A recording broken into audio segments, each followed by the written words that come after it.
Oh, okay, there's so much. Oh my God, we have so much to talk about. Needless to say, social anxiety sucks. Now add in dating to that, my worst nightmare. I think you guys might be a little shocked with this answer. Breathe. Will you ask me out on a date? No, we need to shut that down. Oh my God, this is too much. I need to run.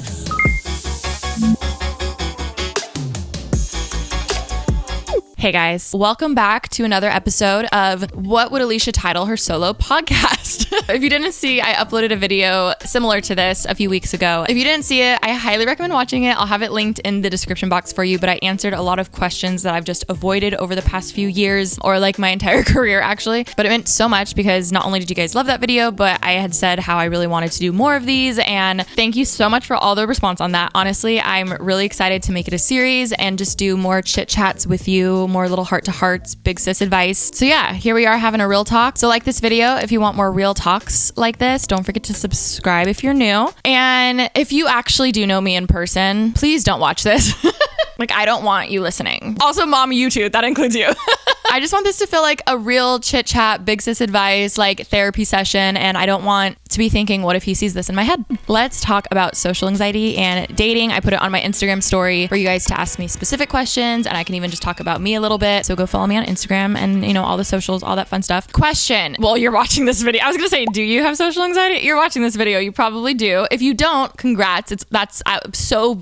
What's it like? So social anxiety sucks no matter what, okay? Because you meet someone, you don't know what to say physically. Your mind goes blank. You feel uncomfortable. Your body is like, I don't like this, abort mission. Like, get out of here, run. I feel unsafe, right? The good thing about anxiety is like, it's just your body trying to protect you. It's saying, I don't like this, I feel uncomfortable. But as therapy has taught me, that doesn't mean it's always right. We can tell our bodies like, hey, you're actually safe, you're fine, it's okay. Needless to say, social anxiety sucks. Now add in dating to that, holy my worst nightmare. I just have to let you know this. You are not crazy. It is more normal than you think, but I get how it can easily feel like people are dumbing it down like, oh my God, just go date. Like, why don't you do this? Like, I feel you. And then I've had friends too being like, oh, you just need more practice. Like, you're in your head. And I'm like, no, you don't get it. You know how some people have stage fright or like hate giving a speech in front of the class? You know, I want to be in a relationship, but I don't want to put myself out there. So needless to say,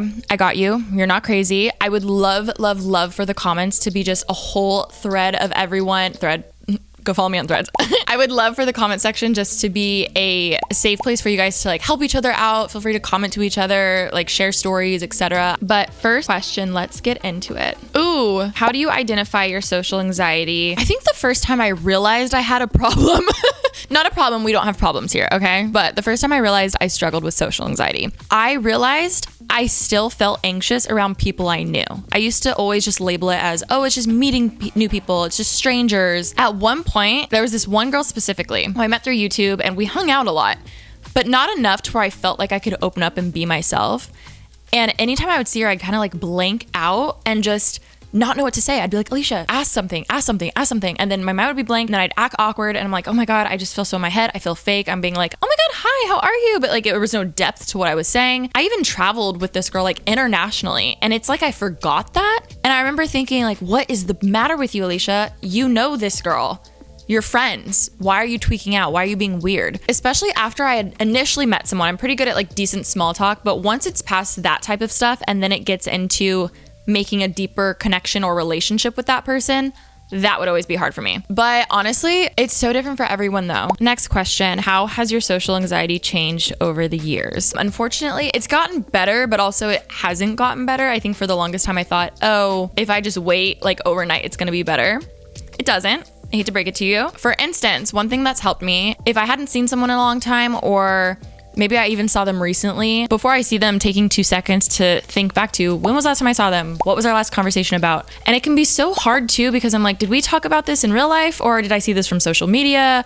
And did that actually happen? But I've gotten better at working with it. Next question. Ooh, how does therapy help anxiety? Oh my God. I love my therapist. I truly think therapy is something everyone needs. It's truly life-changing. She has helped me get out of my head.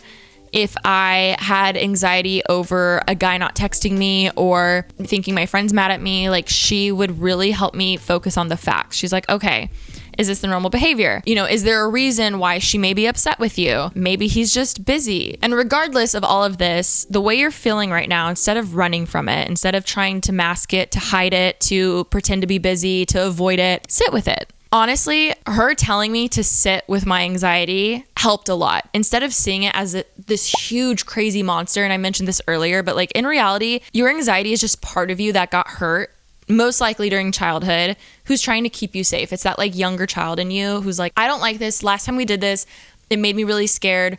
And I don't want to do that again, right? And instead of running from your anxiety, just realizing like, okay, let's sit with it. It's not the end of the world. Like, I don't know. I can go on with this forever. Therapy helps so much. Now is the perfect time to give a shout out to today's sponsor, which is BetterHelp. You guys know I'm such an advocate for mental health and therapy and getting in therapy, and I truly believe everyone needs it. Oh my God, y'all should send my BetterHelp code to like your ex. Be like, you need therapy. Here's Alisha's code, betterhelp.com/AlishaMarie for 10% off your first month. That's iconic. And that is kind of savage. I love it. I'm very open about this. I don't personally use BetterHelp because I have my own personal therapist who I've used for, I think we're going on 5 years. It's been a minute. She knows basically everything about me, but I do have a lot of friends and family who use BetterHelp. One of my favorite features about them, you can openly just change therapists. If you don't find someone who you vibe with, you can change it. And that's the thing about therapy. It really is like dating. You have to find someone who you click with, someone who even is specialized in helping you with whatever you're going through, whether that's anxiety, social anxiety, depression, an eating disorder. Like, it's so important to have someone who specializes it. It's so important to have someone who you click with. So if you don't click with your therapist, you can change them at any time for free. You can also do it out of the comfort of your home. You don't even have to go into an office and talk to them,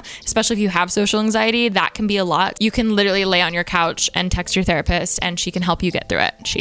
Traditional therapy can get very expensive, and obviously not everyone has access to that. That's a privilege I know I have, just being able to afford therapy. And it's something that obviously gets overlooked a lot because it feels like, oh, I don't need this right now. But it seriously is such a huge thing that's helped me in my life and my social anxiety. So I love how BetterHelp is way more affordable than traditional therapy. So huge shout out to them for sponsoring. Again, if you want a discount, you can use my link, or you can send it to your ex and be like, you need therapy, here you go.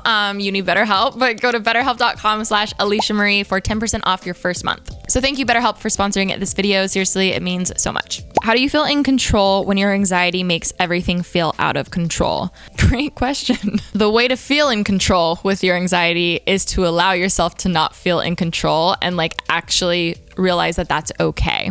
Now, it's so much easier said than done. I totally get it. So releasing that feeling of, you know what, I'm not going to be in control. I can't figure out what's going to happen, and letting that go helps ease anxiety. Oh, wow. Y'all are coming for me. Do you feel ready to be in a relationship?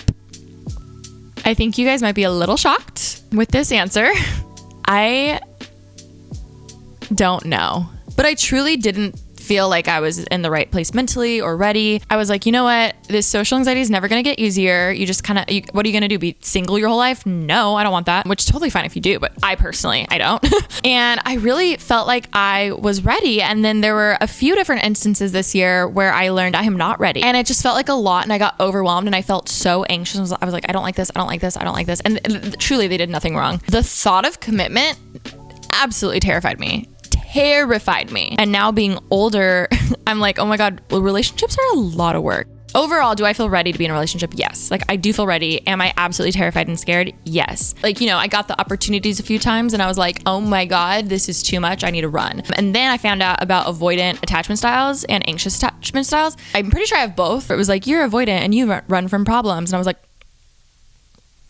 yep. Oh my God, you have an anxious personality attachment style. You are wondering why they're online and they're not replying to you. You're wondering why are they texting me? Oh my God, like you're so, and I was like, that's also me. But then I found out the one where you have both means you had like severe trauma. And I was like, I don't think that's me, but like, do I? I don't know. Yeah, I think it's a me problem. I'm really hoping my therapist gets back from maternity leave soon, because it feels like, is it all just going to be a me problem my whole life? I hate that. Like, I hate that so much. I've gotten a lot better. I did see a few questions about social anxiety and feeling like you need a drink to loosen up and stuff. That still is a huge thing for me, but I've openly talked about this with my therapist and my psychiatrist. That was one of the big factors where they actually were able to diagnose me with social anxiety, because they were like, yeah, if you feel like you need to have at least one drink to feel like you, that's a problem. And I would even say that to friends and they'd be like, oh yeah, like you need like a drink or two to loosen up. But I was like, no. When I was having my consultation with my psychiatrist, she just like nodded and smiled when I said yes to that. I thought I was crazy. I was like, oh my God, this is normal. She's like, oh yeah, this is